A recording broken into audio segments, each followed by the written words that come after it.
కార్యక్రమానికి నన్ను ఆహ్వానించిన పెద్దలందరికీ నమస్కారం తెలియజేసుకుంటున్నాను. అలాగే ఈ కార్యక్రమానికి హాజరైన మిత్రులందరికీ కూడా ధన్యవాదాలు తెలియజేస్తా ఉన్నాను. కాంగ్రెస్ పార్టీ నేను కాకినాడ జిల్లా కాంగ్రెస్ పార్టీ కమిటీ స్పోక్స్ పర్సన్గా పనిచేస్తా ఉన్నాను.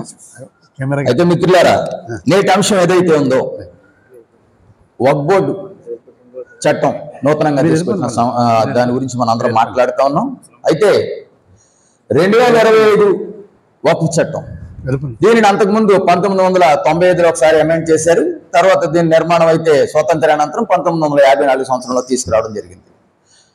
దీనికి పూర్వపరాల్లోకి వెళ్తే బ్రిటిష్ వారి ప్రభుత్వంలో ఆవేళ 1963 సంవత్సరంలో ఈ రిలీజియస్కి సంబంధించిన చట్టం చేయడం జరిగింది. అయితే ఇవాళ ఏదైతే అంశాన్ని వక్ఫ్ చట్టాన్ని పునర్నిర్మాణం చేశారో, అలాగే దాని గురించి మాట్లాడేటప్పుడు భారతదేశంలో హిందువులు వేరు ముస్లింలు వేరు కాదు.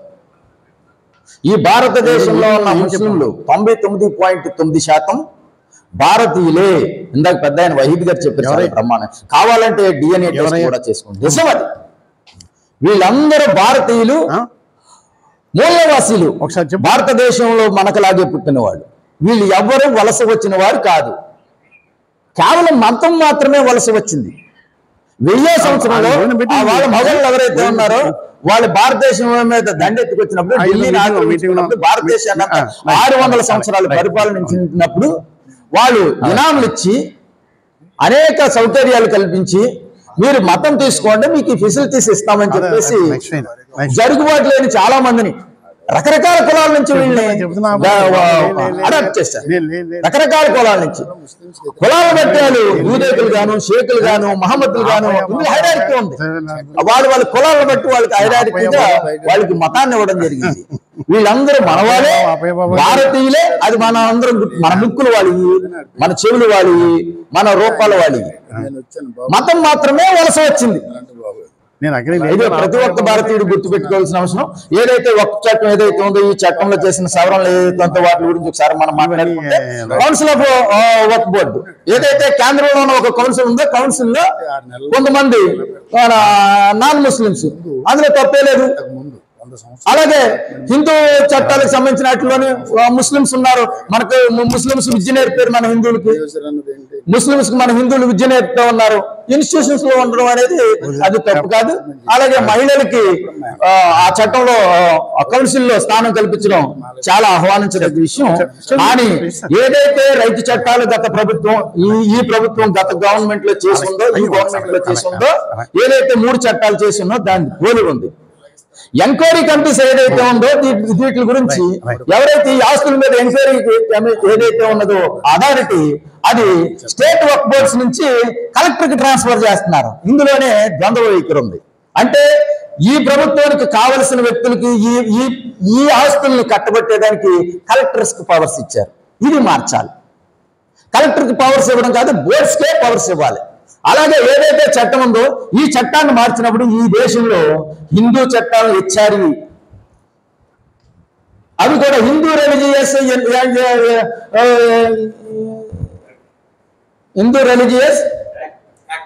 యాక్ట్ హెచ్ఆర్యు, దాన్ని కూడా మార్చవలసిన అవసరం ఉంది. దీనికి వక్ఫ్ చట్టానికి కేంద్రంలో ఎలాగైతే ఏదైతే కౌన్సిల్ ఉన్నదో, జాతీయ స్థాయిలో వాటిని కూడా ఒక కౌన్సిల్ ఉండాలి. రాష్ట్రంలో వక్ఫ్ చట్టం దేశమంతా ఒకే చట్టం. హెచ్ఆర్యూకి వచ్చి ఏదైతే హెచ్ఆర్యూ హిందూ రిలీజియస్ చట్టం ఏదైతే ఉందో దానికి వచ్చి ఏ స్టేట్ కి ఆ స్టేట్ చట్టం చేసుకునే సౌలభ్యం ఉంది. 1963లో ఆవాళ బ్రిటిషర్స్ చట్టం చేసి దాన్ని మద్రాసు హెచ్ఆర్యూ చట్టంగా ఆవాళ 1927లో మొదటిసారిగా స్టేట్ వైడ్ చట్టాన్ని, వాళ్ళ ప్రావిజన్స్ ఉంది, ఆ స్టేట్ వైడ్ చట్టాన్ని ఏర్పాటు చేసుకున్నారు. దరిమిలా ఏ రాష్ట్రానికి ఆ రాష్ట్రం హిందూ యాక్ట్కి సంబంధించి రాష్ట్రాలు ఎవరికి ఇష్టం వచ్చినట్టు వాళ్ళు చేసుకునే పరిస్థితి ఉంది. ఇవాళ మనం దేశంలో చూస్తే ఈ వక్ఫ్ చట్టాన్ని తీసుకురావాల్సిన అవసరం ఎంతైతే ఉందో, దేశంలో దాదాపు బ్లాక్ మనీ అంతా హిందూ దారిపో చట్టాన్ని బేస్ చేసుకుని మన ట్రస్టుల్లోనే ఉన్నాయి.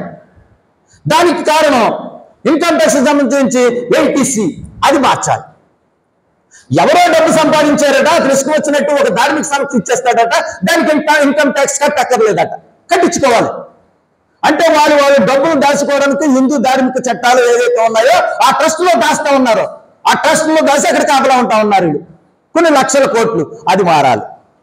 వక్ఫ్ చట్టంతో పాటు వక్ఫ్ చట్టం చేయండి, దాంతో పాటు స్టేట్ ఏ రాష్ట్రానికి ఆ రాష్ట్రానికి విడివిడిగా చేసుకునే చట్టాలు ఉన్నాయి చూసారా, HRE చట్టాలు, హిందూ రెగ్యులేషన్ చట్టాలు, హిందూ మత చట్టాలు, వాటిని దేశమంతా ఒకే చట్టం తీసిరండి.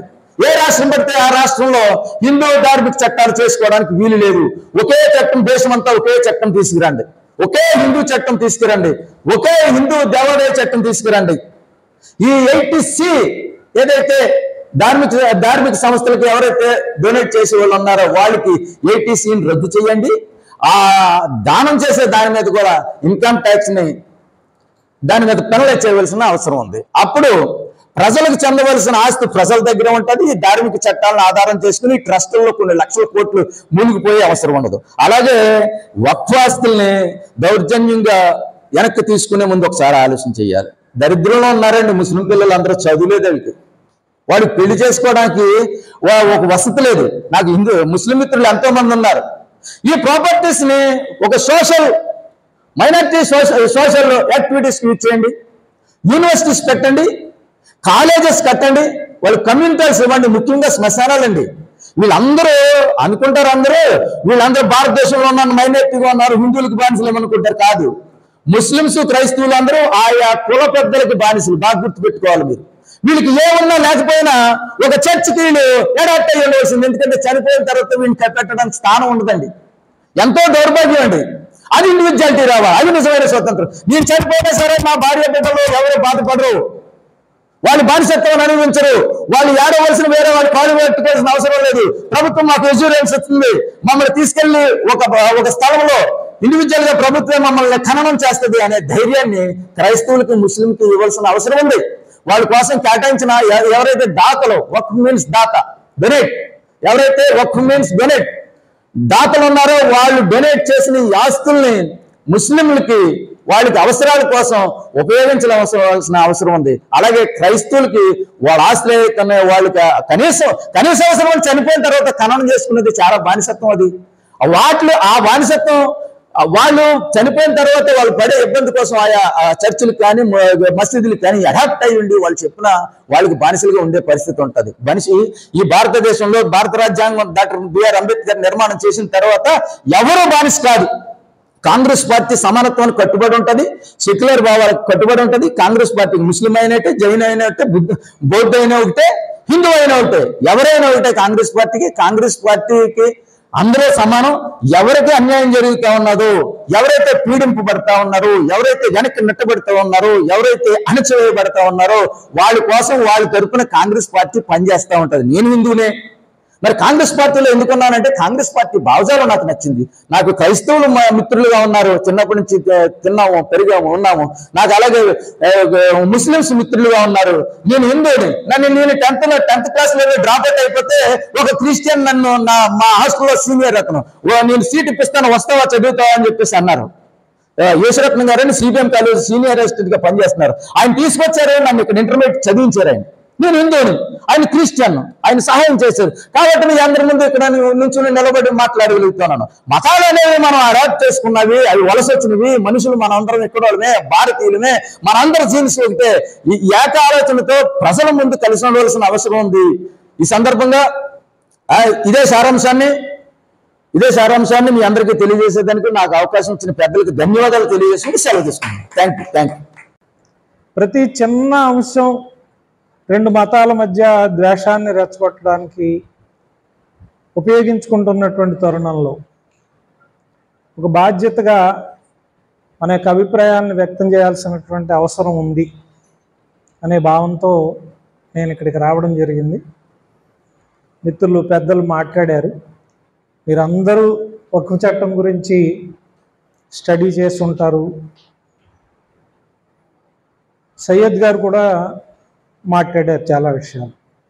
అయితే ఇందులో ఒక అత్యంత అభ్యంతరకరమైన విషయం ఏంటంటే సుప్రీంకోర్టు కూడా అడిగింది, సచార్ కమిటీ కూడా చెప్పిందని వాయిస్లో విన్నాను. ఇంతకుముందు నాకు ఆ విషయం తెలియదు.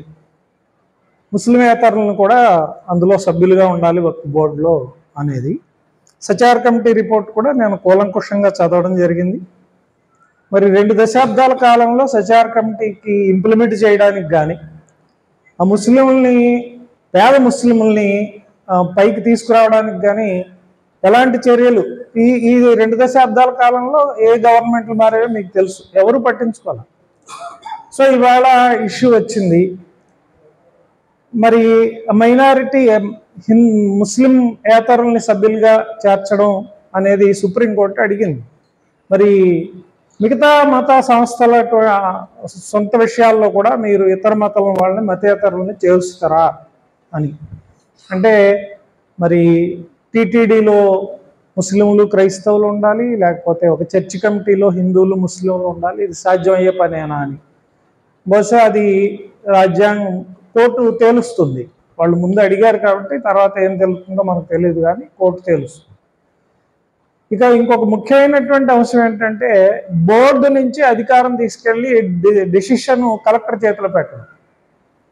ఇందులో ఎవరైనా రెవెన్యూ ఉద్యోగులు ఉంటే బాధపడద్దు. నేను స్వేచ్ఛాయుతమైనటువంటి భారతీయ పౌరుడిగా భారత రాజ్యాంగం నాకు ఇచ్చిన హక్కు ప్రకారం నేను మాట్లాడుతున్నాను. రెవెన్యూ వాళ్ళు వాళ్ళ చేతుల్లోకి అధికారం వెళ్తే ఏ రకంగా ఉంటుందో బహుశా మీకు అందరికీ అనుభవం ఉండి ఉంటుంది. ఈ దేశంలో వ్యవస్థ ఎంత చక్కగా పనిచేస్తుందంటే, నేను ఈ రాష్ట్రం నుంచి కాదు, ఎవరికి ఇబ్బంది లేకుండా పక్క రాష్ట్రం నుంచి ఉదాహరణ తీసుకుంటాను. నేను ఏదైనా సుబ్బరాజు పలానా, నేను టీచర్గా పనిచేశాను కాబట్టి క్లాస్లో కుర్రాడిని మందలించాడు, తిట్టాడు, కొట్టాడు అంటే వెంటనే నన్ను తీసుకెళ్ళి లోపలాడేసి నా మీద పోక్సో కేసో ఏదో కేసు పెట్టేస్తారు, లోపలేసి విరగదొంతారు నేరం ఒప్పుకొని.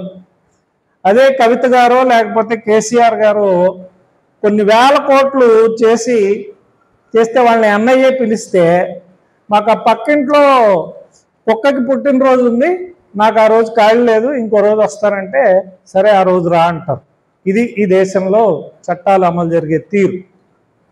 రెవెన్యూ వాళ్ళు మీరు చూశారుగా, ఐఏఎస్ ఆఫీసర్లు, ఐపీఎస్ ఆఫీసర్లు ఎక్కడున్నారు? ఇవాళ జైల్లో ఉన్నారు. ఎందుకున్నారు? వాళ్ళంతా న్యాయంగా చట్ట ప్రకారం రాజ్యాంగం ప్రకారం నడుచుకుంటే ఉన్నారా? ఒక సినిమా యాక్టర్ పాపం అన్యాయం జరిగింది అంటే ఆవిడ మీదే తిరిగి కేసు పెట్టి, ఇక్కడ కూడా పనిచేసిన ఐపీఎస్ ఆఫీసర్ని తీసుకొచ్చి ఆవిడ దొంగ కేసులు పెట్టి చేయించారు. ఇవన్నీ చక్కగా చేయడంలో రెవెన్యూ వాళ్ళు ఆరితేరిన వాళ్ళు. మరి అలాంటి రెవెన్యూ డిపార్ట్మెంట్ చేతిలో పెడితే పరిస్థితి ఎలా ఉంటుందో మనం అర్థం చేసుకోవచ్చు. మరి సయ్యద్ గారు చెప్పినట్టుగా ముస్లిం వర్గాల్లో కూడా, అంటే ఎవరైతే దీని యొక్క ప్రయోజనాలు పొందట్లేదో, న్యాయంగా ఎవరికైతే ఆ వక్ఫ్ భూముల నుంచి ప్రయోజనాలు రావాలో దానికి వాళ్ళు రావట్లేదో వాళ్ళంతా స్వయంగా, మనం అంతా టీవీ చూస్తాం కాబట్టి ప్రధానమంత్రి మోడీ గారితో కూర్చొని కొంతమంది పెద్దలు, ముస్లిం పెద్దలు వెళ్ళి కృతజ్ఞతలు తెలియజేశారు. కొన్ని చోట్ల మహిళలు కూడా ప్రదర్శన చేశారు వక్ఫ్ చట్టానికి అనుకూలంగా. కాబట్టి దీంట్లో మరింత లోతుగా కరప్షన్ అనేది చెప్పారు, మొత్తం అందరూ చెప్పారు. ఇక్కడ కరప్షన్ ప్రధానమైంది. నాకు చేత కాలేదు కాబట్టి, నాకు ఇచ్చినటువంటి హక్కులను నేను ఉపయోగించుకోలేదు కాబట్టి, న్యాయబద్ధంగా చేయలేదు కాబట్టి, ఇది నా కుటుంబ వ్యవహారమే, నేను నా పిల్లలకి అన్యాయం చేస్తున్నాను కాబట్టి పక్క ఆయన వచ్చి వేలు పెట్టి చెప్తున్నాడు అది కరెక్ట్ కాదు నువ్వు చేసేది అని చెప్పి. ఈ కరప్షన్ ఎదిరించడానికి మరి చట్టపరమైనటువంటి చర్యలు అవసరమే. అయితే ఇది ఒక మెజారిటీ ఇతరుల యొక్క విషయాల్లోకి మనం జోక్యం చేసుకునేటప్పుడు మాత్రం అందరికీ ఆమోదయోగ్యమైనటువంటి రీతిలో పరిష్కారం వెళ్ళాలి తప్ప నియంతృత్వంగా మరి పరిష్కారాలు చూపించడం అనేది కరెక్ట్ కాదు.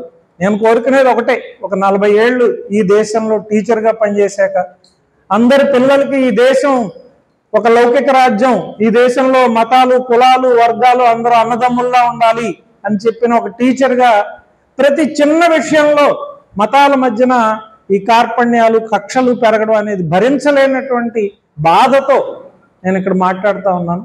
ప్రతి చిన్న విషయాన్ని మతానికి ఆపాదిస్తూ ఉన్నారు. మరి ఆ రకమైనటువంటి పరిస్థితికి కారణం ఏంటనేది పెద్దలంతా ఆలోచించి దీని మీద నిర్ణయాలు, వారు చెప్పినటువంటి నిర్ణయాల మీద ప్రత్యేకమైనది ఏంటంటే, ఏదైతే అభ్యంతరకరమైనటువంటి అంశాలు ఉన్నాయో చట్టం చేసేటటువంటి అధికారం పార్లమెంట్కు ఉంది.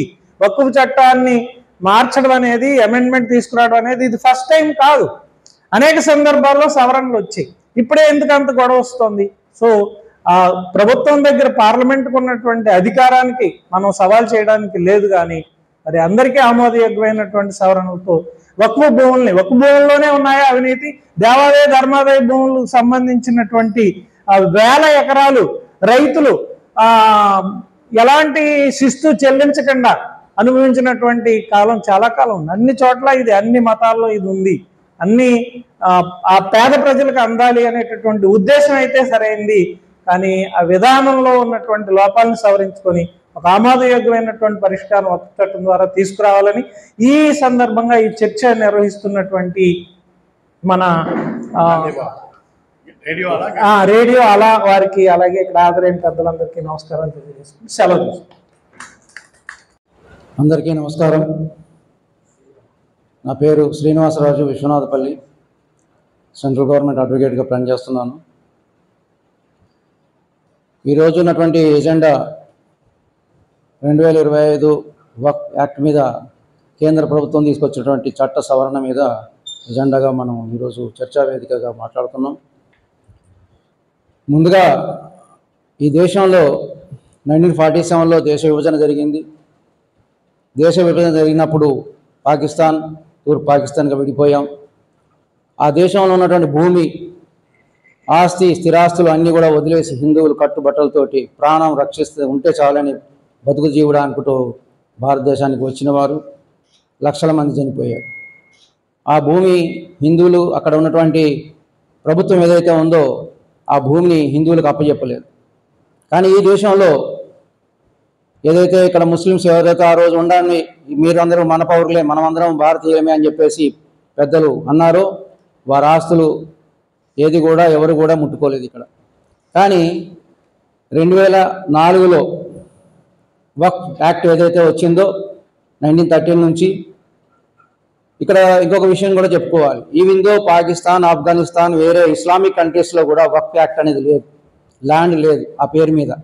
కానీ భారతదేశంలో మాత్రం ముస్లిమ్స్ కోసము వక్ఫ్ యాక్ట్ని తీసుకురావడం జరిగిన తర్వాత 2004లో 4 లక్షల ఎకరాలు ఉన్నటువంటి భూమి 2014 వచ్చేటప్పటికి 9 లక్షల ఎకరాలుగా మారింది. ఇంతకుముందు మిత్రుడు సయ్యద్ ఎవరైతే చెప్పారో చాలా క్లియర్గా చెప్పారు. ముఠావళి ఎవరైతే ఉంటున్నారో ఆ ముఠావళి దగ్గర ఆస్తి అంతా ఉంటుంది. ఆ ముఠావళియే ₹1,00,000 ఇవాళ మెయిన్ రోడ్లో షాప్కి అద్దిస్తున్నాడు, కానీ రసీదు వచ్చేసరికి 10,000 ఇవ్వచ్చు, 5,000 ఇవ్వచ్చు. ఈ రకంగా జరుగుతున్న దోపిడీని కేంద్ర ప్రభుత్వంలో ఉన్నటువంటి నరేంద్ర మోడీ ప్రధానమంత్రి అధ్యక్షతన ఈ యొక్క చట్టంలో ఉన్నటువంటి లోపాలను సవరించాలి. ఈ దేశంలో ఎక్కువ భాగం 60 సంవత్సరాలు కాంగ్రెస్ పార్టీ పరిపాలించింది. కాంగ్రెస్ పార్టీ ముస్లింలకు చాలా చేసింది. ఏం చేసింది అంటే టైర్లకు పంచర్ వేసుకోవడం నేర్పింది, రోడ్డు మీద కంకులు ఎలాగా కాల్చాలో నేర్పింది, టీ దుకాణం ఎలా నిర్వహించుకోవాలో నేర్పింది. కానీ ఈరోజు ఈ వక్ఫ్ యాక్ట్ ద్వారా కనీసము ముస్లిం మిత్రుడు చెప్తున్నటువంటి ఏదైతే సయ్యద్ చెప్తున్నాడో ఈ దేశంలో ఒక్కరికి కూడా పెన్షన్ కూడా ఇవ్వలేకపోయారు. ఆఖరికి ముస్లిం మహిళ విడాకులు తీసుకుంటే కూడా భరణం కూడా ఇవ్వలేకపోయింది వక్ఫ్ యాక్ట్. వక్ఫ్ ఏదైతే బోర్డు ఎవరి చేతుల్లో ఉంది? ఇది కాకినాడలో ఎవరైతే వక్ఫ్ బోర్డు పెద్దలు ఉన్నారో వారి చేతుల్లో ఉంటుంది. హైదరాబాద్లో అసదుద్దీన్ ఓవైసీ చేతిలో ఇలా 3,000 కోట్ల రూపాయల ఆస్తి పైన ఉన్నది. మరి ఇవన్నీ పోతున్నాయి అన్నప్పుడు ముఠావాళ్ళకి ఎవరికైనా సహజంగానే కోపం వస్తుంది. నా దగ్గర ఉన్నటువంటి బంగారం తీసుకుంటానంటే కోపం ఎందుకు రాదు? అందువల్ల ఈ యొక్క చట్టాన్ని సవరించి ఆర్టికల్ 30 ఈ దేశంలో రాజ్యాంగం ఏర్పడ్డాక, ఈ రాజ్యాంగంలో ముఖ్యంగా చాలామంది మిత్రులు రాజ్యాంగంలో ఉంది అని చెప్తున్నారు. వక్ఫ్ యాక్ట్ గురించి రాజ్యాంగంలో ఎక్కడ కూడా డిస్కస్ చేయలేదు. రెండోది, రాజ్యాంగంలో 1947కి ముందు ఈ దేశంలో 24,000 గురుకులాలు ఉంటే ఈరోజు హిందువులకు ఒక గురుకులం కూడా లేదు. కానీ మైనారిటీ ఎడ్యుకేషన్ కోసము ఆర్టికల్ 30 తీసుకొచ్చారు. కానీ హిందువులు వారి యొక్క మెజారిటీ మతానికి సంబంధించినటువంటి ఎడ్యుకేషన్ బోధించడానికి లేదు ఆర్టికల్లో. ఇదెంత విచిత్రంగా ఉంది చూడండి. వాళ్ళ మతం పెట్టుకోవచ్చు ఎడ్యుకేషన్. ఎవరు పెట్టుకుంటున్నారు? ఇవాళ డక్కన్ మెడికల్ కాలేజ్ ఎవరిదో, డక్కన్ ఎడ్యుకేషన్ ఇన్స్టిట్యూషన్స్ ఎవరియో అందరికీ తెలుసు. కాబట్టి ప్రజలు ఎవరైతే ఉన్నారో వారికి అన్యాయం జరగకుండా వారికి సరైనటువంటి ఈ వక్ఫ్ యాక్ట్ ద్వారా ఈ 9 లక్షల ఎకరాలు మేమేమి హిందువులకి ఇచ్చేమని అడగట్లేదు. ఇక్కడ కేవలము ఆ యొక్క ముస్లిం సమాజంలో ఉన్నటువంటి నిరుపేదలైనటువంటి ఆ నిరుపేదలకి సంక్షేమం కోసం ఉపయోగించండి అని చెప్పేసి కేంద్ర ప్రభుత్వం తీసుకొచ్చినటువంటి సవరణ. దానికి ఏదో మేము వీళ్ళని అన్యాయం చేస్తాము అని చెప్పేసి మాత్రం అనుకోకుండా మేమందరం కూడా ఈ దేశంలో ఉన్నటువంటి భారతీయ ముస్లింలందరికీ కూడా మేము మద్దతుగా ఉన్నాము, వారికి మేము అండదండలుగా ఉంటాము. ఈ యొక్క చట్ట సవరణ వల్ల ఎటువంటి నష్టం వాటిల్లకుండా ఉంటుంది. అదేవిధంగా కొంతమంది మిత్రులు వారి యొక్క భాషణ ఏదైతే ఉందో జిల్లా కలెక్టర్కి అప్పచెప్పడం. District collector is the first representative of the district.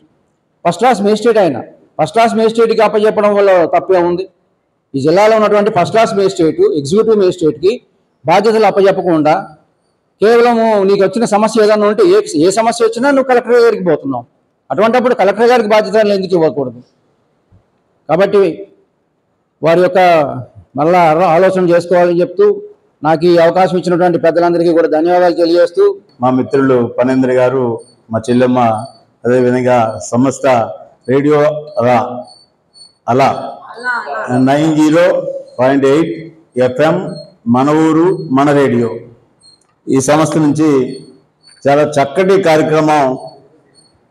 ఎందుకంటే ఈ వక్ఫ్ బోర్డు సంబంధించినటువంటి అంశాలు కింద స్థాయిలో కూడా డిస్కస్ చేసి గ్రౌండ్ స్థాయిలో ప్రజలు ఏమనుకుంటున్నారు, మైనార్టీలో ఉన్నటువంటి కింద స్థాయి రిపోర్ట్ ఏంటి. ఎందుకంటే చాలామంది పెద్దలు ఉంటారు, ఆ పెద్దల దగ్గర నుంచి పెద్దల దగ్గరికి వెళ్ళిపోకుండా కింద స్థాయిలో ఉండేటటువంటి వారి రిపోర్ట్ తీసుకొని ఇటు సమాజానికి అటు ప్రభుత్వానికి కూడా అందించడం కోసం మా మిత్రులు పనేంద్ర గారు, అదేవిధంగా ఎదురుగుండా కూర్చున్న మా మిత్రుడు ఈశ్వర్ గారు, మా మిత్రులందరికీ కూడా ప్రత్యేకంగా నమస్కారాలు తెలియజేస్తూ, ఇక్కడికి విచ్చేసినటువంటి రాజకీయ పార్టీకి సంబంధించినటువంటి శివ గణేష్ గారు కాంగ్రెస్ పార్టీ, అదేవిధంగా పెద్దలు వెంకట రామకృష్ణ గారు, మన జఫర్ అలీ గారు వారు వాయిస్ వినిపించారు. అదేవిధంగా మరొక పెద్దలు కూడా వాయిస్ వినిపించారు. ఇక్కడ సయ్యద్ గారు టీడీపీ సంబంధించినటువంటి అధికార ప్రతినిధి, వారు చక్కగా ప్రజెంట్ చేశారు. అయితే ఇంకా మా మిత్రులు అడ్వకేట్ శ్రీనివాసరాజు గారు, భాస్కరరావు గారు అందరూ కూడా చక్కగా విషయాలన్నీ అందరికీ అర్థమయ్యేలా చెప్పారు. ఒక్కొక్కరు ఒక్కో భావంతో చెప్తారు, ఒక్కొక్క ఆలోచనతో చెప్తారు. దాన్ని మనమేమి వ్యతిరేకంగా తీసుకోవాల్సిన అవసరం లేదు. అయితే మా మిత్రులు వక్ఫ్ బోర్డు మాజీ జిల్లా చైర్మన్ గారు మా కూర్చున్నారు, ఏం మాట్లాడినా నవ్వుతున్నారు. కానీ వారు కూడా కొన్ని మాటలు చెప్తే బాగుందని నేను అనుకున్నాను. అయితే సమయం ద్వారా మన పెద్దలు తీసుకున్న నిర్ణయానికి అందరం కూడా కట్టుబడి ఉండటం చాలా సంతోషం. అయితే ఇప్పుడు ఇందులో రెండు విషయాలు. ఒకటి, రాజ్యాంగానికి లోబడి పార్లమెంట్ చట్టాలకు లోబడి ఏవైనా నిర్ణయాలు తీసుకుంటుంది భారత ప్రభుత్వం. కానీ పార్లమెంట్కి లోబడి తీసుకునేటటువంటి ముందు ఇప్పుడే మన శ్రీనివాసరాజు గారు చెప్పారు, భారతదేశం విడిపోయినప్పుడు మత ఆధారంగా విడిపోయామన్న విషయం మన అందరికీ తెలుసు. భారతదేశంలో హిందువులు ఉంటారు, పాకిస్తాన్లో ముస్లింలు ఉంటారు. అయితే ఇండియాలో ఉండాలనుకున్న ముస్లింలు ఇండియాలో ఉండొచ్చు, పాకిస్తాన్లో ఉండాలనుకున్న హిందువులు అక్కడ ఉండొచ్చు అని ఒక చిన్న విషయం అందులో పెట్టారు. కానీ పాకిస్తాన్లో హిందువులు విడిపోయిన నాటికి 80% కొన్ని ఏరియాలో ఉంటే 40% కొన్ని ఏరియాలో ఉంటే ఈరోజు పాకిస్తాన్లో 4%కి హిందువుల సంఖ్య పడిపోయింది, చచ్చిపోయారు, చంపబడ్డారు హిందువుల యొక్క చరిత్ర అది. అయితే భారతదేశంలో విడిపోయిన సమయానికి కొన్ని దిక్కుల 4%, కొన్ని దిక్కుల 12% ఉన్నటువంటి మన ముస్లింల యొక్క సంఖ్య ఈ రోజు భారతదేశంలో ఎంత స్వతంత్రంగా స్వేచ్ఛగా అందరికంటే ముందు వరుసలో డెవలప్ అవుతున్నటువంటి మన మిత్రులకి మనం ఎటువంటి ఇబ్బందులు పెడతలేదనే దానికి ఇది నిదర్శనం. సయ్యద్ గారు మాట్లాడినటువంటి మాటల్లో ఈ యొక్క అంశం కూడా ఉంది. నేను ఎందుకు ఈ విషయం చెప్తున్నానంటే చరిత్రను ఒక పక్క చూస్తున్నాం, చట్టాలు ఒక పక్క చూస్తున్నాం, జరుగుతున్నటువంటి అంశాలు ఒక పక్క చూస్తున్నాం. వీటన్నింటికీ మధ్యలో రాజకీయ వ్యవస్థ ఒకటి ఉంది. ఈ రాజకీయ వ్యవస్థ ప్రతిదాన్ని ఓటు బ్యాంక్ రాజకీయాలుగా మార్చుకొని వారికి కావాల్సిన విధంగా మార్చుకొని వారు పేట మీద కూర్చోవడం కోసం ఏదైనా నిర్ణయాలు తీసుకుంటూ ప్రజలకి సరైనటువంటి చట్టాలు విలువలు తెలియకోకుండా, చట్టాలను ఉపయోగించుకునే అవకాశాలు ఇవ్వకోకుండా రాజకీయ మేనేజ్మెంట్ల ద్వారా జరుగుతున్నటువంటి తప్పుల కారణంగానే ఇవన్నీ జరుగుతున్నాయి అనేది నా యొక్క ప్రధానమైనటువంటి విషయం. అయితే మనకి స్వతంత్రం రాకముందే ఈ వక్ఫ్ బోర్డు అనేటటువంటిది అప్పుడు ఉన్నటువంటి సియా అనేటటువంటి మిత్రులు అప్పుడు ఉన్నటువంటి స్వతంత్రం రాకముందు పెద్దలు రిక్వెస్ట్ చేస్తే ఆ యొక్క పేరు తీసుకొచ్చి ఏదైతే భూములు ఉన్నాయో దానికి సంబంధించినటువంటి వ్యవస్థలో పెట్టారు. అయితే స్వతంత్రం వచ్చిన తర్వాత మనకి 1954లో పార్లమెంట్లో డిస్కస్ జరిగిన తర్వాత దీని మీద కొన్ని చేర్పులు మార్పులు తీసుకొచ్చి వర్క్ బోర్డుకు సంబంధించిన హక్కులను కూడా కొన్ని హక్కులను ఇచ్చారు. అయితే ఆ హక్కులు ఏ విధంగా ఉన్నాయి, ఏ విధంగా చర్చించారు, దానికంటే వెళ్తే 2 రోజులు పడుతుంది.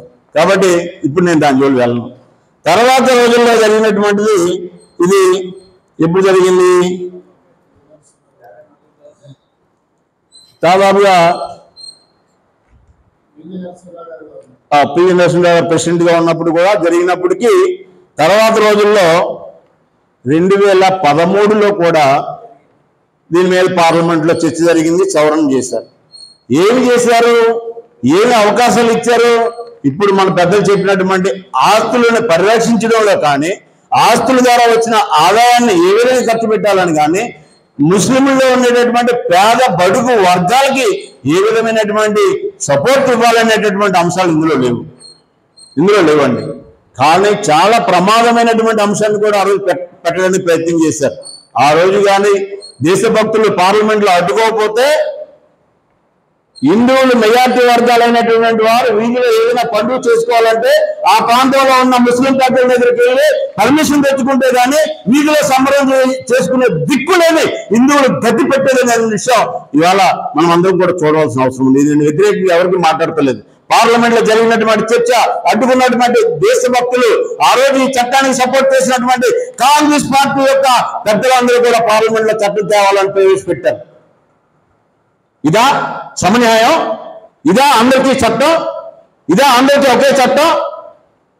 ఒక మతానికి ఒక చట్టం, ఒక మతానికి ఒక చట్టం, ఒక్కవానికి ఒక చట్టం చేసి రాజకీయ హామీలు ఇచ్చి రాజకీయాలుగా మనం చిచ్చుపెట్టి చీల్చినటువంటి ఈ అంశాలన్నీ కూడా స్పష్టంగా పార్లమెంట్ సాక్షిగా, ప్రెస్ సాక్షిగా, మీడియా సాక్షిగా, మేధావుల సాక్షిగా చెప్తుంటే ఎంతసేపు మనం అందరం అన్నదమ్ములు, మనం భారతీయులు, ఓకే భారతీయులు అన్నదమ్ములు కలిసి ఉండాలి అంతా ఓకే, మేమేం దాన్ని వ్యతిరేకించట్లా. ఇవాళకి కూడా ముస్లిం సోదరులకి మనం గౌరవిస్తాం. వారు పవిత్రమైనటువంటి ఏవైతే రోజు వారి యొక్క మసీద్ ద్వారా కానండి పవిత్రంగా చేస్తున్నటువంటి 5 అద్భుతమైనటువంటి ప్రార్థనలు ఉన్నాయి. 5 ప్రార్థనలు కావచ్చు, వారి యొక్క విశ్వాసాలు కావచ్చు. ఖచ్చితంగా మనం వాళ్ళని గౌరవించవలసిన అవసరం ఉంది. మన వినాయక నిమజ్జనం జరుగుతుంటే అప్పుడు డిఎస్పీ గారు పిలిచి మనకి ఇలా చేయాలి అంటే పెద్దలందరితో కలిసి రోడ్డు మీద వారికి ఆ రోజు వారి పండుగ మామూలు పుట్టినరోజు అనుకుంటాం, వారికి శుభాకాంక్షలు చెప్తాం. తర్వాత వెంటనే ఆ రోజు సాయంత్రం మళ్ళీ వినాయక పండుగ స్వాగతం చెప్తాం. ఇది ఎక్కడ మనలో మధ్యలో ఉన్నటువంటి విషయం కాదు ఇది. కాకపోతే అపోహలు, ఆలోచనలు ఎవరైతే వర్క్ బోర్డు ఆస్తులు సంబంధించినటువంటి ఇవాళ ఇందాక చెప్పినటువంటి దాదాపుగా సంఖ్య ఏదైతే ఉందో భారతదేశంలోనే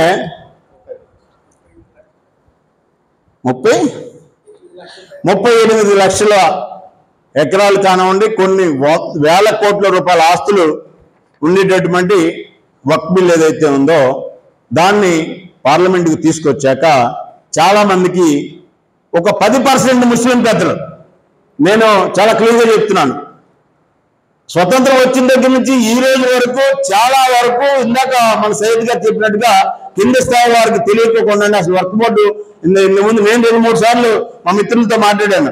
మన వర్క్ బోర్డు ఆస్తులు ఎన్ని ఉన్నాయి కాకినాడలో, ఈ జిల్లా కలెక్టర్ గారి దగ్గర ఎవరి కంట్రోల్ ఎంత ఉంది, ఎంత ఆస్తులు వస్తున్నాయో ఒకసారి వెళ్దామని చెప్పి నేను బాబుల్ గారిని అడిగాను, జవహర్ అలీ గారిని అడిగాను, మా మిత్రులతో మాట్లాడాను.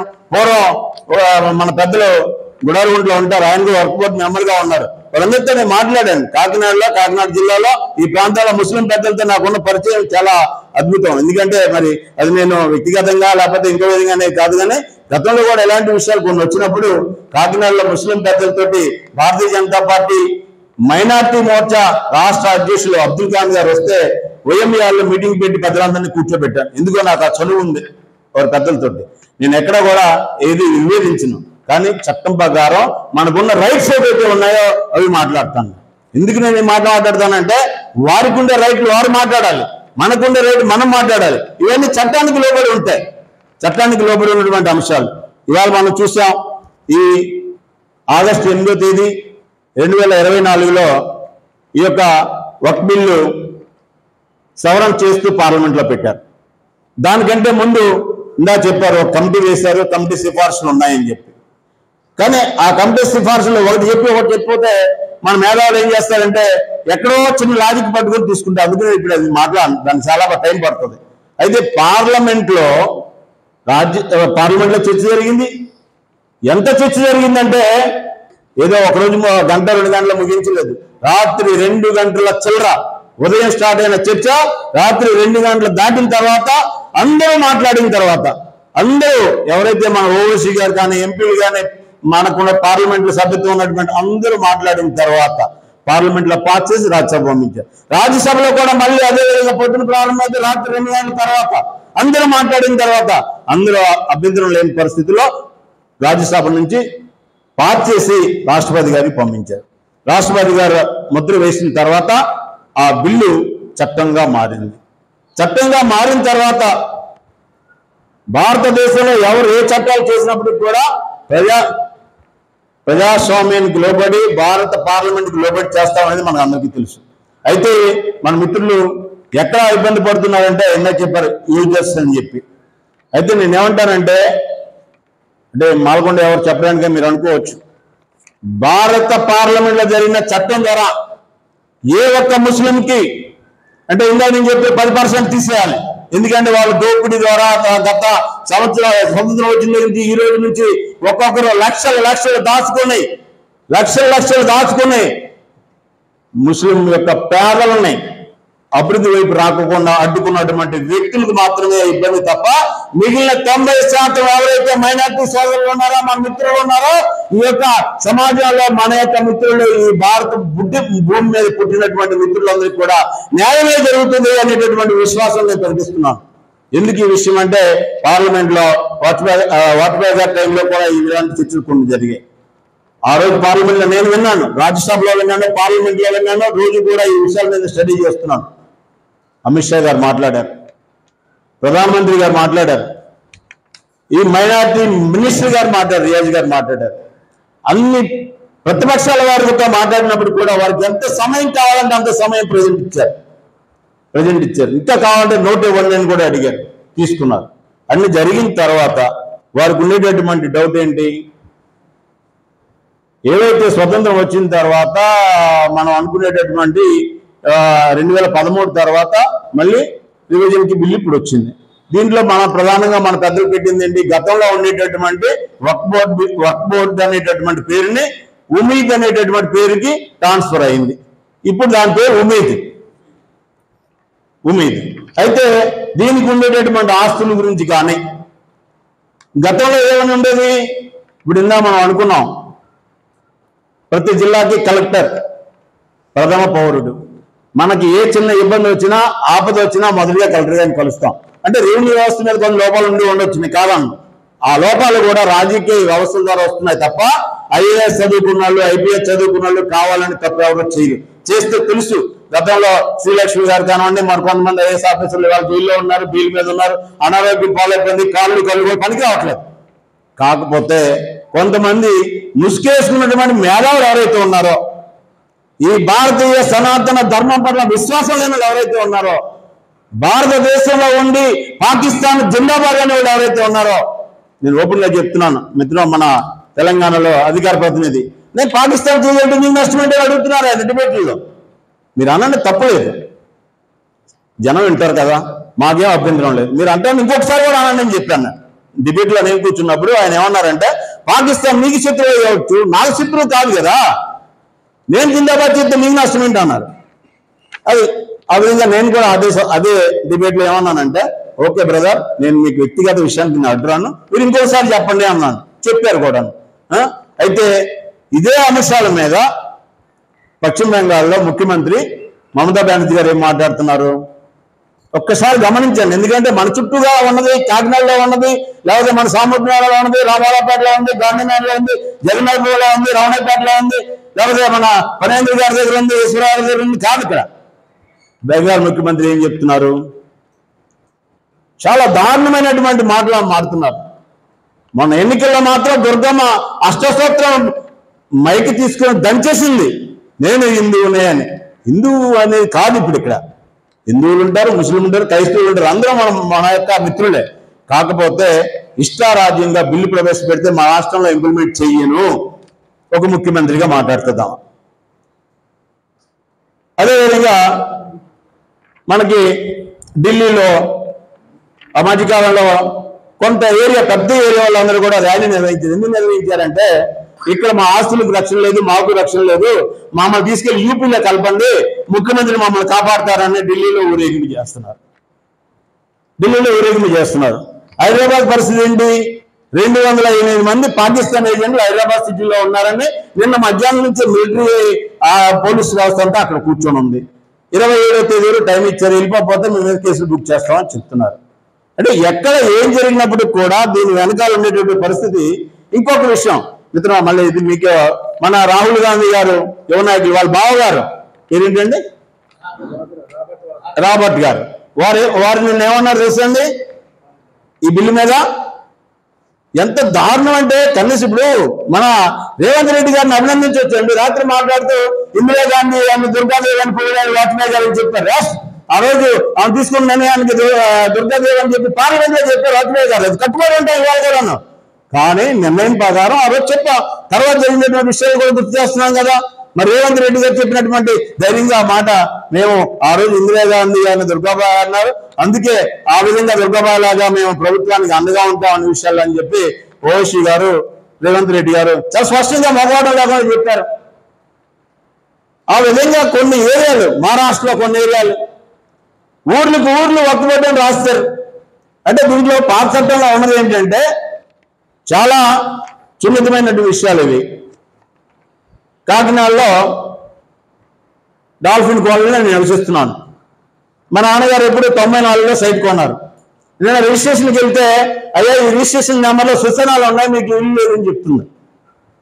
అది అధికారులు తప్పది, సవరణ చేసేటప్పుడు చేసినప్పుడు అధికారులు తప్పు. తర్వాత మనం కలెక్టర్ గారికి దగ్గరికి వెళ్ళాం, అది మళ్ళీ దాన్ని అయ్యా ఇది తప్పు అంటే సర్వే చేసి మామూలుగా చేస్తారు. కానీ దేశం పుట్టిన తర్వాత దేశంలో అడంగల్ పేరడంగల్ అని చెప్పి మనకు చట్టాలు ఉన్నాయి, చట్టాలలో పుస్తకాలు ఉన్నాయి, పుస్తకాలు లేకపోతే ఈ మధ్య కాలంలో కంప్యూటర్లు వచ్చాయి.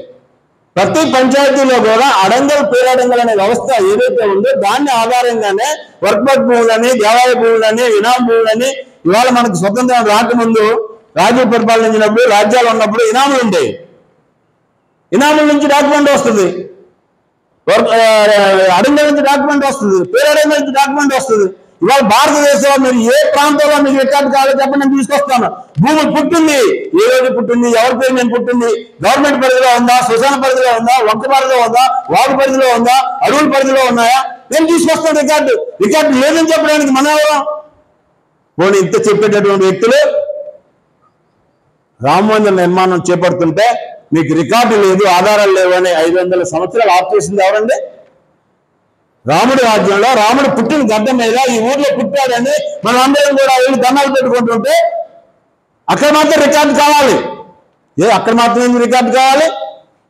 వీటన్నిటికి ఎందుకు రికార్డు ఉండకూడదు? నీకు చేస్తున్నానండి, నేను వర్క్లో పేపర్లు అవసరం లేదు, డాక్యుమెంట్ అవసరం లేదు అన్నప్పుడు రామాలయానికి డాక్యుమెంట్ ఎందుకు? 500 సంవత్సరాలు ఎందుకు ఆపారు రామాలయాన్ని? ఎవరు అడిగారు? చెప్తారు మీరు చెప్తే మళ్ళీ నేను చెప్తాను, ఇబ్బంది ఏం లేదు. ఇప్పుడు రామాలయాన్ని ఆపింది కరెక్ట్ కాదా, రికార్డు కోసం కోర్టుకు వెళ్ళింది కరెక్ట్ కాదా, అక్కడ ఏం జరిగిందని అందరికీ తెలుసు కదా. కానీ నేను చెప్పేది ఏంటంటే దయచేసి ఈ వక్ఫ్ బిల్లుని ఉమీద్ బిల్లుగా మారిన తర్వాత అప్పుడులో ఉన్నటువంటి లోపాలు, వారికి ఉండేటటువంటి ఇందాక మంత్రులు చెప్పినట్టుగా మేనేజర్ అనేటువంటి వ్యక్తులు కానివ్వండి, అక్కడ ఉన్న కమిటీ వారు కానివ్వండి, ఇవాళ సామర్థ్యం వచ్చి రెవెన్యూ కాలనీలోకి వెళ్ళి ఇదంతా మాది అని ఒక లెటర్ ఇచ్చేస్తే కలెక్టర్ కూడా స్పందించే అవకాశం లేదు, కోర్టుకు వెళ్ళే అవకాశం లేదు. కాబట్టి అది వర్క్ భూమికి అయిపోతుంది అనేటటువంటి చట్టంలో గతంలో ఉండేది. ఇప్పుడు ఉండేది ఏంటి? అక్కడ కొంతమంది దుర్మార్గులు ఎవరంటే వెళ్ళి ఇది మాది అని ఉమర్ భూమి అని చెప్పినప్పటికి కూడా అయ్యా మా దగ్గర డాక్యుమెంట్లు ఉన్నాయి, కలెక్టర్ గారికి అప్లై చేసుకోవచ్చు, కోర్టుకు అప్లై చేసుకోవచ్చు, ఎట్టి పరిస్థితుల్లో ప్రజాస్వామ్య పరంగా ఉమీద్ అనే బోర్డు కూడా నామినేట్ అయితే ఉన్నటువంటి అన్ని హక్కులతో ప్రజాస్వామ్య పరంగా వచ్చినటువంటి ఈ యొక్క బోర్డు ఇది. ఈ బోర్డులో మనం ఎప్పుడైనా ఇవాళ కాదు తప్పు జరిగితే త్వరగా కోర్టుకు వెళ్తాం, కానీ గతంలో కోర్టుకు వెళ్ళే అవకాశం లేదు. ఉందా? మీరే చెప్పండి. లేదు లేదు వెళ్ళినా చల్లదు, వెళ్ళినా చల్లదండి, వెళ్ళినా చల్లదు. ట్రిబ్యునల్లో ఉందండి. ఉన్న తర్వాత అక్కడ ఉన్న వాళ్ళు అందరూ ఎవరు? అక్కడ ఉన్న వాళ్ళంతా ఎవరు? అవునండి. మరి మీరు దేని మీద ఎక్కారు? మీరు ఎవరు? మీ డాక్యుమెంట్ లేవంటే కోర్టు కిందకి వెళ్ళారు? డాక్యుమెంట్ లేవన్నారు కదా మీరు? నేను అదే చెప్తున్నానండి, అదే చెప్తున్నా. అలాంటి చాలా నెగ్గాం, జేఎన్టీలో కూడా నెగ్గాం, నెగ్గిన చాలా ఉన్నాయి. కానీ కోర్టుకి అందులో నుంచి కోర్టుకు వెళ్తే ఈ ఊర్లో ఎందుకు అప్లై చేసుకున్నారు చెప్పండి? అన్ని రాష్ట్రాల్లోనూ ఊర్లలోనూ మీరు ఒక్క విషయం గమనించాలి, ఇందులో ఎవరికి ఇబ్బంది లేనటువంటిది. అవును, ఇదిగోండి. అరే దీనికి భిన్నగా ఏం మాట్లాడతారు? ఇదంతా మాట్లాడి 6 రోజులు పడుతుంది, దీని అందరూ కాదు 6 రోజులు పడుతుంది. కాబట్టి ఇందులో ముఖ్యమైన అంశాలు చెప్తున్నాను.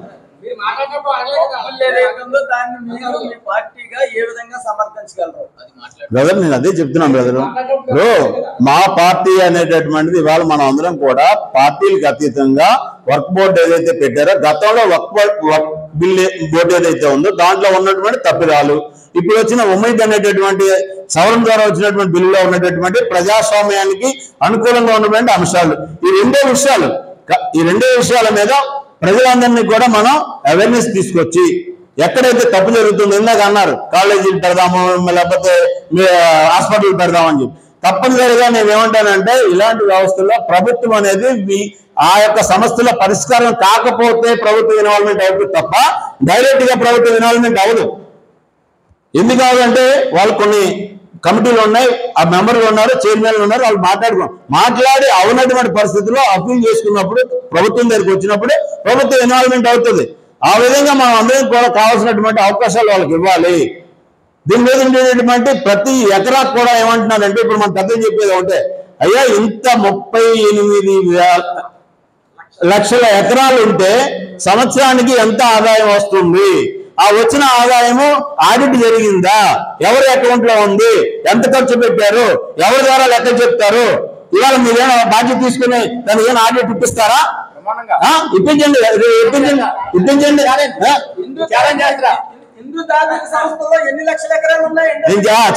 చెప్తాను. అలా కాదండి, హిందూ ధార్మిక సంస్థల్లో జరుగుతున్న తప్పుల్ని వర్క్ బోర్డులో జరగాలని మీరు కోరుకుంటున్నారా? అంటే ముస్లిం పేదవాళ్ళు అభివృద్ధి కావడం మీకు ఇష్టం లేదా? ముస్లింలో ఉండేటటువంటి అక్కడ ఉన్న వాళ్ళు పెద్దవాళ్ళు అవడం మీకు ఇష్టం లేదా? హిందూ సామాజికంలో దోపిడీ జరుగుతుందని నేను ఒప్పుకుంటాను. దేవాలయ పేమెంట్ దోపిడీ జరుగుతుంది. 20,000 కట్టవలసినటువంటిది 2,000 కడుతున్నారు. దాన్ని సవరణ చేసుకోవాల్సిన అవసరం ఎవరి మీద ఉంది? మన మీద ఉంది. ఎవరో వచ్చి భవన్ని పడిపోతానంటే ఆడు మనం కొడతాడేమో, మన తలుపు తిస్తే వెళ్ళిపోయాం, బాంబులు వేస్తారేమో, మనం ముసుకేసుకొని పడుకుంటాం, కొంతమంది ముసుకేసుకుని మేళాలు మాట్లాడుతాం. ఇది కాదు కదా కావాల్సింది. అవసరమైతే సమాజం కోసం, అంటే సమాజం అంటే ఒక హిందూ కాదు, నా పట్ల ఉన్నటువంటి ఏ సమాజమైనా ఏ వర్గమైనా ఆ సమస్య టాకెట్ చేయడానికి సిద్ధంగా ఉంటాను. కాకినాడ కాదు, ఎక్కడైనా సరే. వర్క్ బోర్డులో ఉండేటటువంటి వర్క్ బిల్ నుంచి ఉమీద్ వచ్చిన తర్వాత ఎవరు ఎప్పుడు దానం చేసినా, ఏ పేరుతో దానం చేసినా అన్ని రికార్డులు ఉంటాయి. కావాలని నేను తెస్తాను, ఎక్కడ కావాలంటే అక్కడ నేను తెస్తాను, ఏ రాష్ట్రంలో కావాలంటే అక్కడ ఢిల్లీలో ఏమన్నా తెస్తాను. కానీ ఆ రికార్డుల ఆధారంగా ఎంతైతే భూములు ఉన్నాయో వారికి ఈ ఉమ్మీద్ అనేటటువంటి సంస్థకే చెందుతున్నాయి. ఇదేమి ఎవరికి వేరే వాళ్ళు పట్టుకుపోయే పరిస్థితి కాదు. కాకపోతే ఆడిట్ ద్వారా, ఒక లీగల్ ప్రొసెసర్ ద్వారా ఆ యొక్క అంశాలన్నీ కూడా భద్రపరచడం కోసం, వాటికి వచ్చే ఆదాయాన్ని అంచెలంచెలుగా లెక్కలు వేయడం కోసం ఎవరు కూడా దాన్ని ఇప్పుడు వాళ్ళ మిత్రులు చెప్పినట్టుగా దాదాపుగా ఎండోమెంట్ లో కూడా లక్షల ఎకరాలు భూస్వాముల ఉండిపోయాయి, కౌలు కూడా అది రావట్లేదు. దాని మీద కూడా గట్టిగా మాట్లాడుతున్నాం మేము. అయితే ఇవాళ ఏంటంటే దీనికి సంబంధించినటువంటి ప్రతి ఎకరా కూడా మన ఈస్ట్ గోదావరి జిల్లాలో కూడా చాలా పెద్ద ఆస్తి ఉంది. ఇవన్నిటిని కూడా కాపాడుకోవడం అనే దానికి ఈ చట్టం ప్రధానమైనటువంటి మార్గం. దీంట్లో ఎవరికి ఇబ్బంది జరగకుండా ఉండాలనేది కావాలనేటటువంటి మంచి ఇందాక చెప్పారు పెద్దలు. ఏమని చెప్పారు? దాదాపుగా 4 సంవత్సరాలుగా గ్రౌండ్ రిపోర్ట్ తెప్పించుకున్న ప్రధానమంత్రి గారు అది ఏవైతే దీనికి కమిటీ వేశారో ఆ కమిటీ ఆధారంగానే జరిగింది తప్ప ఏదో రాత్రికి రాత్రి వచ్చి జరిగింది కాదు. ఇది చివరిగా నాకు మనవి ఏంటంటే, ఇందులో ఉండేటటువంటి మార్గదర్శకాలు చాలా క్లియర్గా ఆల్రెడీ సెంట్రల్ గవర్నమెంట్ ఒక పాంప్లెట్ కూడా రిలీజ్ చేసింది.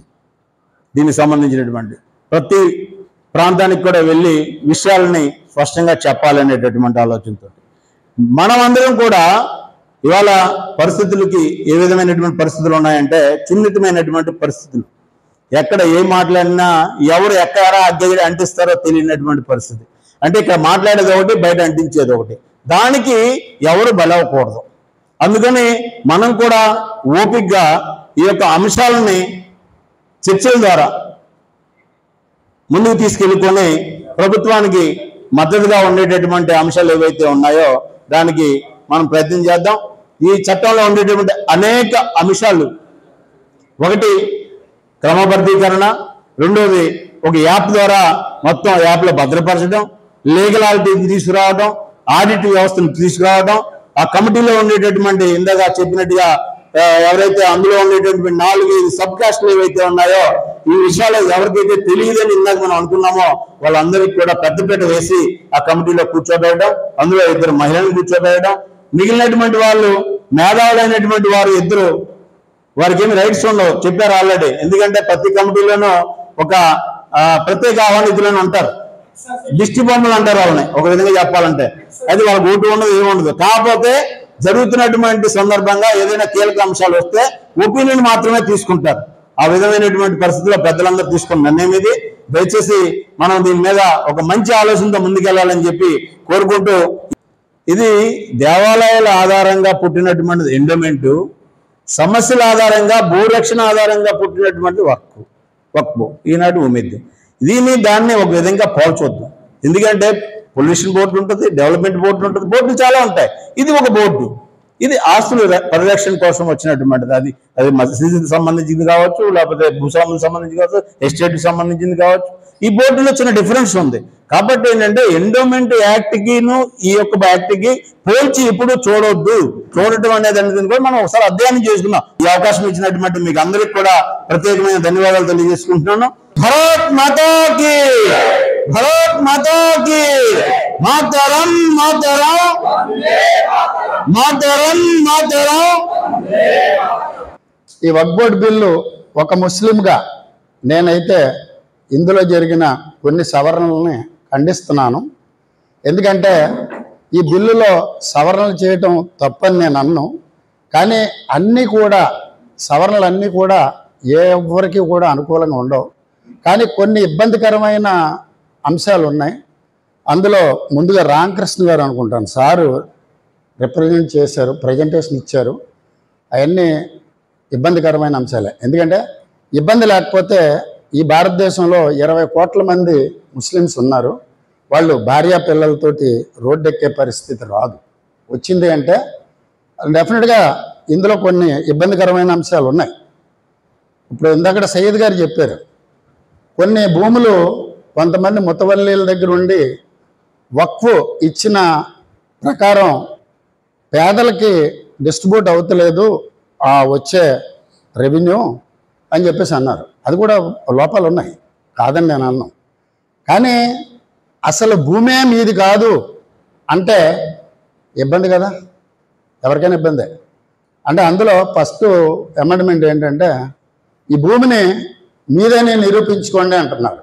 కొన్ని వందల సంవత్సరాల క్రితం ఇచ్చిన భూములు, అప్పట్లో పెన్ను లేదు, పేపర్ లేదు, లేక ముందు ఇచ్చిన భూముల్ని ఇవాళ మనం ఎట్లా తీసుకొస్తాం, పత్రాలు తీసుకురావాలి.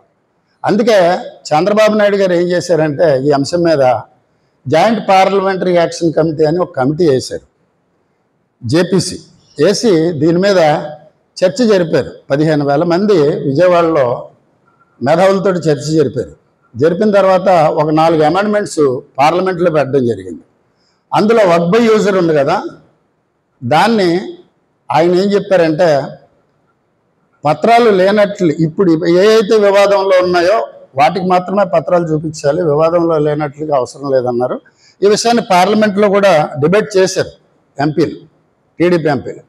అలాగే ఈ పత్రాలని తీసుకొచ్చి సమర్పించమన్నారు, పోర్టల్లో పెట్టమన్నారు 6 నెలల్లో. 6 నెలలు అనేది చాలా కష్టం, ఇందాక సార్ చెప్పారు, అది జరగదు. మనమే ఒక ఆధార్ కార్డు నేమ్ మార్పిడికే 6 నెలలు సంవత్సరం పడుతుంది, అవ్వట్లేదు. దానికి కూడా సార్ ఏమన్నారంటే కొంచెం సడలింపు వెసులుబాటు ఇవ్వండి అని కూడా అడిగారు, అది కూడా అమెండ్మెంట్ అడిగారు.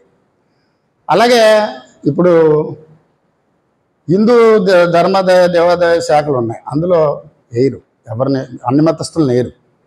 ఎందుకంటే ఇప్పుడు వెంకటేశ్వర స్వామి కలియుగ దైవం అంటారు మా బావగారు, అంటే బీబీ నాంచారిని ఇచ్చాం, మేము బావమరుదులం, మాకు రైట్ ఉంది, మమ్మల్ని వేస్తారా కమిటీలో? వేయరుగా. ఎందుకు వేయరంటే వాళ్ళ మతాచారాలు, మీ మతాచారాలు, మీ ఆచారాలు, మీ భావాలు. అది కాదు, దర్శనం వేరు, దర్శనం వేరు, వేయరు, ఎలాగేస్తారు వేయరు.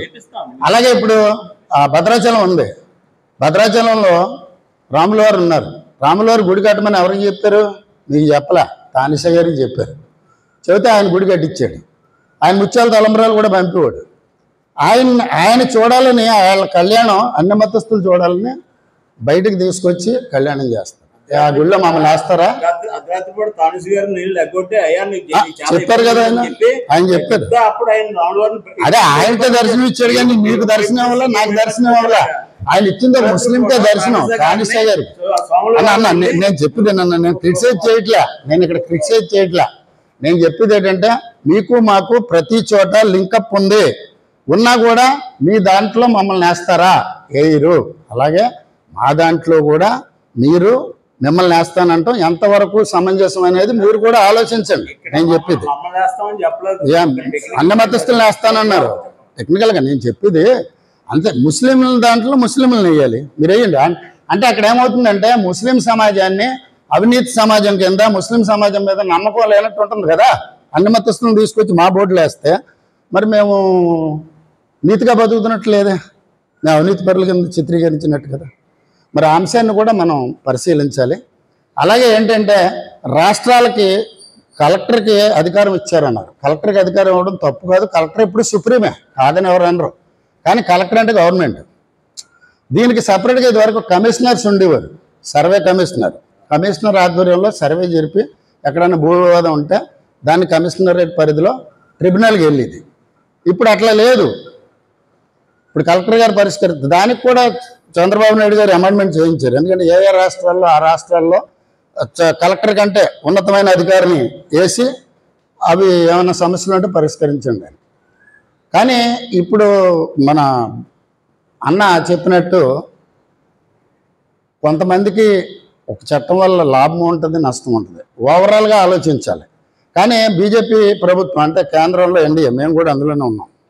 ఎన్డీఏ ప్రభుత్వం ఒక చిన్న పొరపాటు చేసిందేమో అని నేను అనుకుంటున్నాను. ఏంటంటే సౌత్లో ఉన్న ముతవల్లీలు ఎవరెవరి దగ్గర భూములు ఉన్నాయి ఏంటి, అలాగే నార్త్లో ఉన్న ముతవల్లీలని అందరినీ ఆ రాష్ట్ర పరిధిలోనో ఆ ఎంపీల పరిధిలోనో ఒక మీటింగ్ పెట్టి ఒక చర్చ చేసి ఈ అమెండ్మెంట్స్ పెడుతున్నాము, దీని మీద మీ అభిప్రాయాలు ఏంటని కొంచెం టైం తీసుకుని చేసి ఉంటే ఈ 20 కోట్ల మంది రోడ్డు మీద ఎక్కే పరిస్థితి ఉండకపోనేమో అని అనిపిస్తుంది. కాబట్టి ఏదేమైనా కూడా కొన్ని సవరణలు తప్పకుండా మళ్ళా పార్లమెంట్లో చేస్తారని నేను ఆశిస్తున్నాను. ఎందుకంటే సుప్రీంకోర్టు నెక్స్ట్ సుప్రీంకోర్టుకి వెళ్ళారు కాబట్టి సుప్రీంకోర్టు కూడా సూచించింది కాబట్టి, అలాగే రైతులకి కూడా కొన్ని ఇబ్బందులు కలిగినాయి, వాళ్ళే కూడా 2-3 సార్లు సవరణలు చేశారు. అలాగే ఈ కొన్ని ఇబ్బందికరమైన అంశాలు ఉన్నాయి, వాటి మీద సవరణ చేయాలని చెప్పేసి రిప్రజెంట్ చేయాలని మా అన్నను కూడా మేము కోరుకుంటున్నాం. ఎప్పుడు కూడా హిందువులు ముస్లిమ్స్ అనే భేదం లేదు, మనం ఇండియన్స్. ఎందుకంటే ఇప్పుడు వాళ్ళ పెళ్ళిళ్ళకి మనం వెళ్తాం, మేము మా ఇళ్లలో మ్యారేజ్ మీరు వస్తారు, అలాగే రంజాన్కి గౌరవిస్తారు, మేము వినాయక చవితికి గౌరవిస్తాం, సంక్రాంతికి అసలు మనకు లేదు ఇది ఎప్పుడు పుట్టింది, ఎక్కడ పుట్టింది ఏంటనేది మీకే తెలుసు. మళ్ళీ దాని గురించి నేను మాట్లాడకూడదు. ఇప్పుడు ఏ రాజకీయ పార్టీ కూడా వాళ్ళ రాజకీయంగా వాళ్ళు ఎదగడానికి రకరకాలుగా ఉంటారు, అలాగే అన్ని పార్టీలు ఉంటాయి.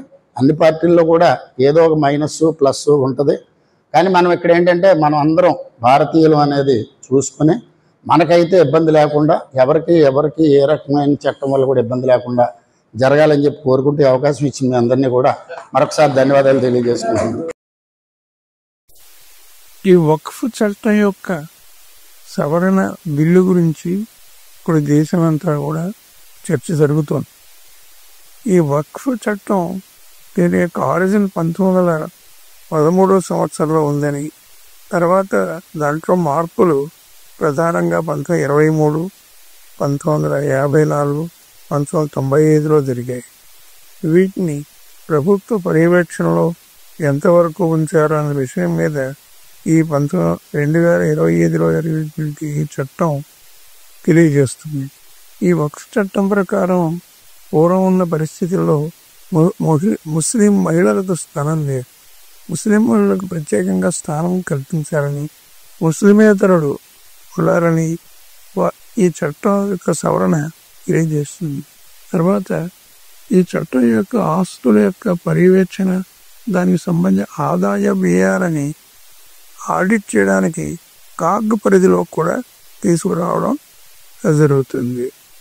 ఈ వక్ఫ్వారు ఆస్తుల్ని అమ్మడం, కొనడం ఇలాంటి విషయాలు చేసినప్పుడు వీటి మీద కూడా స్థానికంగా ఉండేటువంటి కలెక్టర్కి వారికి కూడా కొన్ని అధికారాలు మరి తెలియవలసిన విషయాలు కూడా తర్వాత ఈ ముస్లింల్లో ఉండేటువంటి షియా, సున్నీ, ఆగా ఖానీ ఇలాంటి వారందరిలోనూ అందరికీ కూడా కనీసం ఒక్కరైనా ఆ శాఖకు సంబంధించిన సభ్యులు ఇందులో ఉండాలని ఇలాంటి నిర్ణయాలన్నీ కూడా ఈ చట్టంలో తెలియజేయబడింది. ఈ చట్టం ఇప్పుడు హిందూ సంస్థల యొక్క ఆదాయ వ్యయాల వాటి మీద అధికారం కేంద్రం కేశవానంద భారతీయ కేసులో కూడా చర్చించడం జరిగింది. దానికి దీనికి తేడా ఏమిటి అన్న విషయం ప్రస్తుతం ఉన్నటువంటి మన చర్చలు తెలియజేయాలి.